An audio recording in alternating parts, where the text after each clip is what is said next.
Dieu vous bénisse, bien-aimés. Partout où vous pouvez vous retrouver, partout où vous nous suivez maintenant, dans le cadre de notre live. Cet après-midi, nous sommes en train de vous bénir. Croyant que vous êtes très nombreux. Et là où vous êtes, le Seigneur est en train de vous assister. Là, nous louons un peu Dieu qui nous a donné ce souffle de vie. Le Dieu qui nous épargne de cette pandémie qui est le coronavirus. Le Dieu qui nous maintient en vie. Le Dieu qui nous fait cette grâce de nous retrouver dans sa présence. Cet après-midi encore, nous avons une parole d'encouragement. Nous avons un thème que Dieu nous a inspiré. Je pense que ça va vous plaire. Quand nous vous invitons à lire ensemble avec nous, chapitre 29, des Chroniques, chapitre 29. Nous commençons du 31e au 32e verset. Nous lisons au nom de Jésus-Christ de Nazareth. Ézéchias prit alors la parole et dit: maintenant que vous êtes consacrés à l'Éternel, approchez-vous, amenez des victimes et offrez des sacrifices d'action de grâce à la maison de l'Éternel. Et l'assemblée amena des victimes et offrit des sacrifices d'action de grâce, et tous ceux dont les cœurs étaient bien disposés offrirent des holocaustes. Le nombre des holocaustes offerts par l'assemblée fit de 70 bœufs, 100 béliers et 200 agneaux. Toutes ces victimes furent immolées en holocauste à l'Éternel. Et 30, toujours le même livre de 2 Chroniques, chapitre 30, 17e verset, il est dit ceci: comme il y avait dans l'assemblée beaucoup de gens qui ne s'étaient pas sanctifiés, les Lévites se chargèrent d'immoler les victimes de la Pâque pour tous ceux qui n'étaient pas purs, afin de les consacrer à l'Éternel. Que Dieu du ciel bénisse sa parole. Bien aimé, comme nous vous le disions tout à l'heure, c'est dans le cadre de notre émission Souper du Royaume. C'est le live, ça vous arrive directement dans vos maisons. Moi, c'est le pasteur Eli Mutombo, votre serviteur, visionnaire et conducteur de l'EJCC Massina Sans Fil Sindelo, 6 quartiers Massina Sans Fil Arrêt Pétani.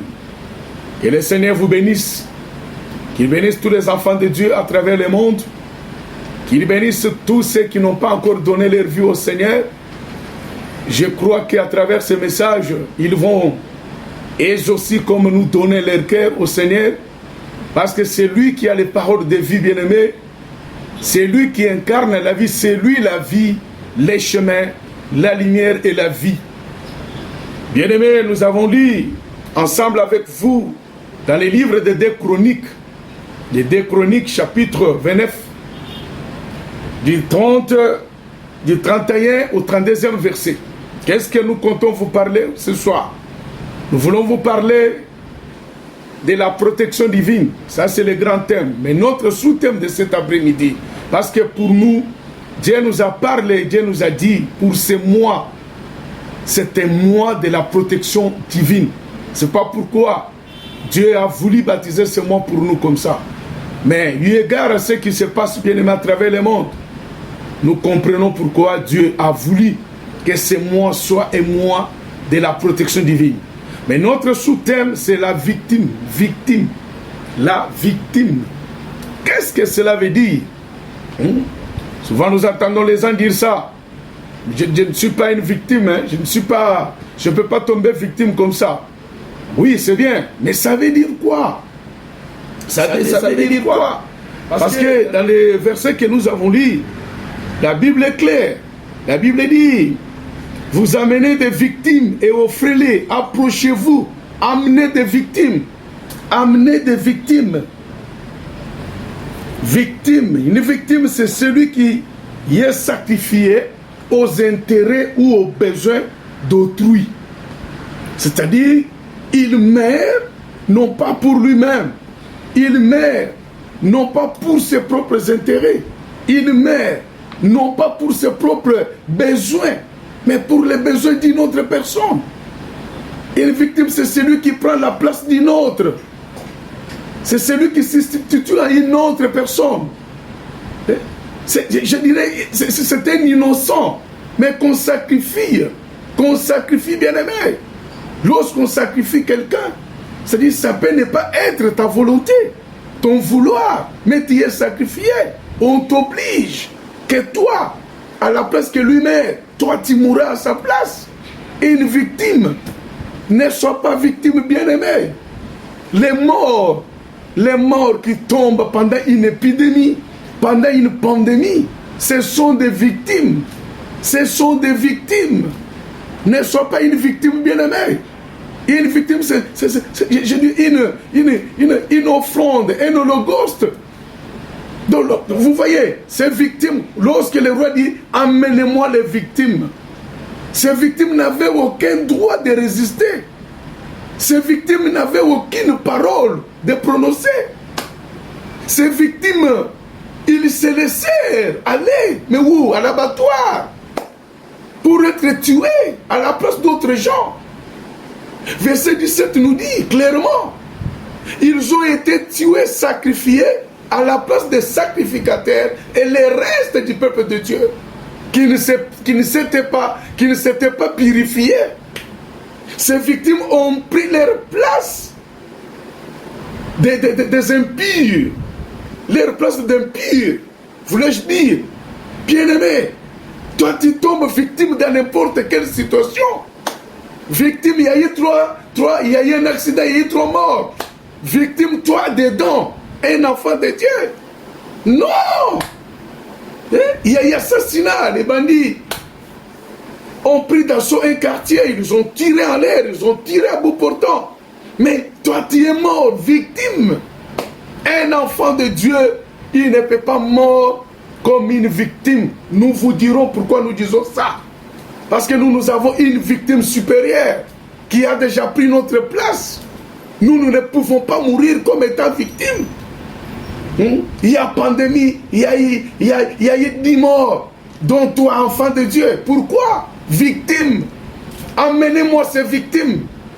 Amenez-les-moi. Aucune résistance. Aucun droit à la parole. Ils ne peuvent rien. Ils ne peuvent rien. Donc quelqu'un qui est sacrifié pour les besoins d'autres gens, qui est sacrifié pour les intérêts d'autres gens. Nous voyons aujourd'hui, nos familles font des victimes. Ils font des victimes. Ton grand frère va les féticher. Ton grand frère va aller, je ne sais pas moi, entrer dans des séances occultes. Ton grand frère va aller, je ne sais pas moi, et la victime c'est qui? C'est toi. La victime c'est toi. On cite ton nom, tu apparais dans un miroir. On cite ton nom, ton visage apparaît. Non, non bien-aimé. Toi, tu ne peux pas mourir comme une victime. Pourquoi mourir comme victime? Bien-aimé, la Bible déclare, lorsqu'on amena ces victimes, ce n'était pas pour les garder en vie, non. Non, mais c'était pour qu'ils meurent. Qu'ils meurent. Et ils sont morts. Ils sont morts non pas pour eux-mêmes, ils sont morts pour d'autres gens, au profit d'autres gens, au profit d'intérêts d'autres gens. Toi, tu ne peux pas servir à des intérêts d'autres gens non plus. Si les intérêts, il y en a, c'est pour toi-même, pas pour d'autres gens, bien-aimés. La Bible déclare, ils sont les victimes meurent comme ça. Les victimes meurent à la place d'autres gens. C'est pourquoi je te dis, bien-aimé, toi qui me suis, tu ne mourras pas dans cette pandémie comme une victime. Non.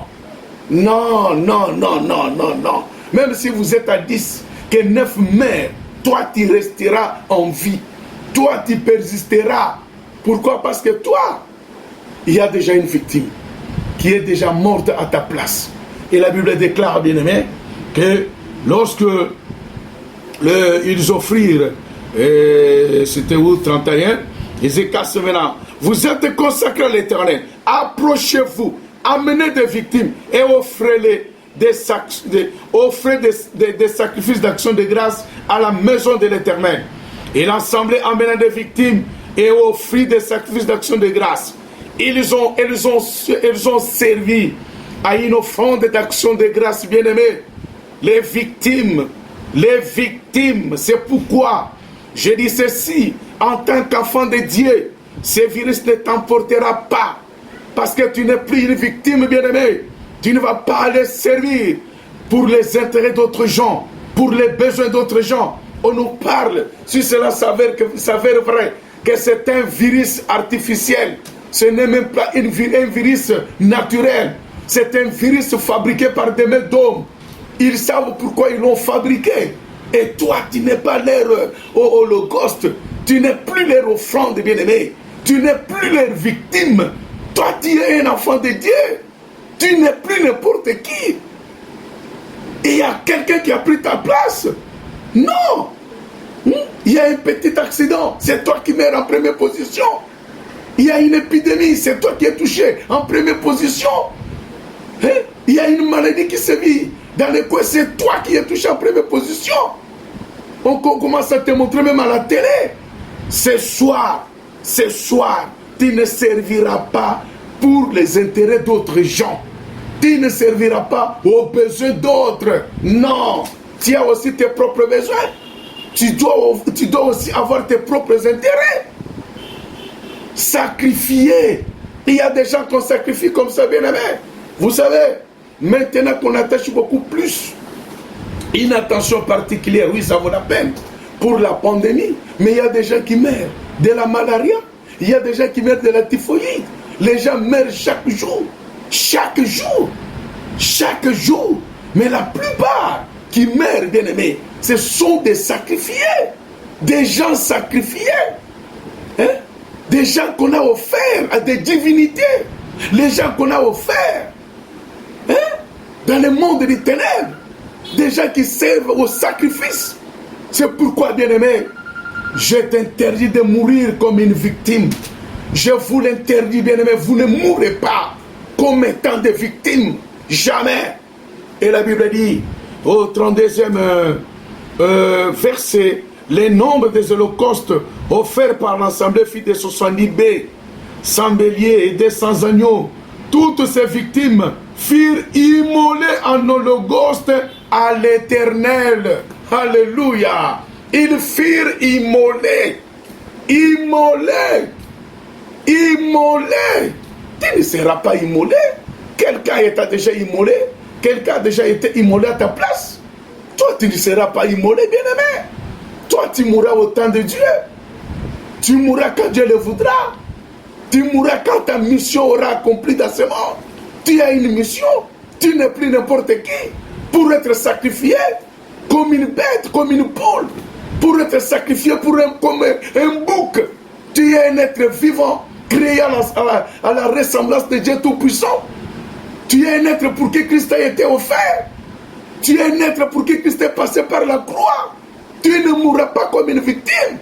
Jamais. Au nom de Jésus-Christ de Nazareth. Voilà pourquoi Dieu a voulu que tu nous suives cet après-midi, bien-aimé. Autant de personnes dans ta famille sont mortes comme des victimes. Sont morts comme des victimes, bien-aimées. Des morts un peu bizarres. Pendant ton sommeil, est-ce que Dieu a créé le sommeil pour que les gens meurent pendant leur sommeil? Je ne crois pas. Lorsque nous nous endormons, c'est pour nous reposer. C'est pour nous reposer et non mourir. Mais combien dans ta famille sont morts dans leur sommeil? Combien sont morts par accident? Combien sont morts tués par leurs propres amis? Ton grand frère était sacrifié par ses propres amis pour qu'ils s'enrichissent. Je vous invite à aller lire ensemble avant dans le livre de 1er Jean. 1er Jean, chapitre 2. 1er Jean, chapitre 2, bien-aimés. Et verset 2, la Bible dit ceci. Nous lisons au nom de Jésus-Christ de Nazareth. Si quelqu'un a péché, Nous avons tous auprès du Père Jésus-Christ le juste, Christ lui-même, une victime expiatoire pour nos péchés, et non seulement pour les nôtres, mais aussi pour ceux du monde entier. Oh, alléluia, j'aime la parole de Dieu. Christ étant notre avocat, mais avant qu'il ne devienne avocat, il fut tout d'abord victime. Christ est mort d'une mort honteuse. D'une mort honteuse, bien-aimé. Il a été couvert de l'opprobre, de la honte. Donc pendant ce temps-là, mourir comme un crucifié, c'était une mort honteuse. Il l'a accepté grâce à toi. Christ a servi d'intérêt pour nous. Christ a servi de besoin pour nous. Mais comment Christ, qui était mort comme une victime, et moi qui a crié en lui que je puisse aussi mourir comme une victime? Jamais! Jamais! Voilà pourquoi je lance cet appel.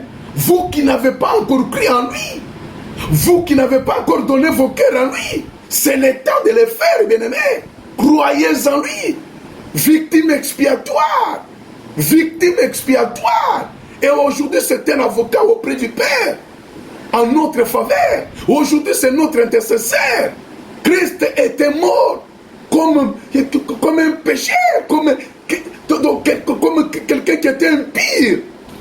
Voilà pourquoi il avait été tué, crucifié en dehors de la ville. En dehors de la ville, bien-aimé, à cause de toi. Ne meurs pas comme une victime. Ne meurs pas comme un sacrifice. Non, Christ a déjà pris ta place. Tu ne mourras pas de cette pandémie, bien-aimé. Ce coronavirus ne t'emportera pas. Même vous qui nous suivez à travers le monde, Canada, Europe, les États-Unis, Afrique, d'ici partout, où vous nous suivez, je vous rassure que vous n'êtes plus des victimes. Une seule personne est victime expiatoire, c'est Jésus-Christ de Nazareth. Il était mort comme une victime à notre place. Toi, tu ne servirais pas d'intérêt pour d'intérêt d'autres gens. Non, ça ne peut pas se passer comme ça. C'est celui qui s'est sacrifié pour une cause supérieure. Voilà, Christ s'est offert pour une cause supérieure. La Bible dit, non pas seulement pour vous qui avez cru, mais pour le reste du monde. Chers frères, que ce qui se passe actuellement à travers le monde puisse t'interpeller, bien-aimé du trône. Bien-aimé, ne laisse pas passer inaperçu ces grands rendez-vous. Dieu a besoin de toi. Dieu a besoin que tu donnes ton cœur à lui. Bien-aimé, tu as beaucoup servi le monde. Tu as beaucoup servi les démons. Tu as beaucoup servi les diables. Tu n'as rien trouvé. Tu n'as rien trouvé. Tu étais victime de cette pandémie. Mais tu as eu la vie sauve. Alors que les gens qui étaient à tes côtés sont morts. Toi, tu crois que Dieu t'a laissé en vie comme ça? Vainement, non. Dieu a une mission avec toi. Mais le premier pas serait celui d'accepter ce Dieu-là, de croire en lui, celui de donner sa vie à ce Dieu-là. Le reste, ce Dieu-là s'en occupera. Bien-aimé, Dieu ne t'a pas laissé en vie vainement, non. Et la Bible dit, dans 1 Jean 4,10 encore, 1 Jean 4,10, la Bible dit ceci, et cet amour consiste non point ce que nous avons aimé Dieu, mais en ce qu'il nous a aimés, a envoyé son Fils comme victime expiatoire pour nos péchés. La vraie victime, c'est Jésus-Christ de Nazareth. Il s'est offert lui-même. Il s'est offert lui-même. Il s'est offert lui-même. Toi, tu ne peux pas mourir durant cette pandémie comme une victime bien-aimée. Jamais. Jamais. Toi, tu tombes toujours victime. On engage 3 personnes. Vous êtes à 4. Toi, tu tombes victime, tu perds le travail. Quelqu'un peut mourir. Victime de son inexpérience. Victime de son ignorance. Ne meurs pas comme ignorant. Tu serais mort comme une victime bien-aimée. Voilà ce petit conseil que j'avais voulu partager avec vous, que le Saint-Esprit avait placé dans mon cœur. Je crois que ça vous a édifié, ça vous a exhorté, ça vous a enseigné.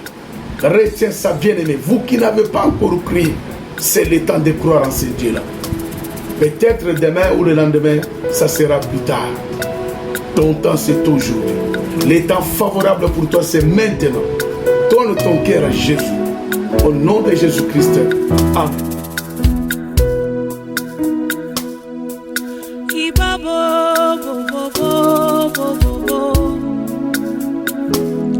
Mama, mama, mama, mama, mama.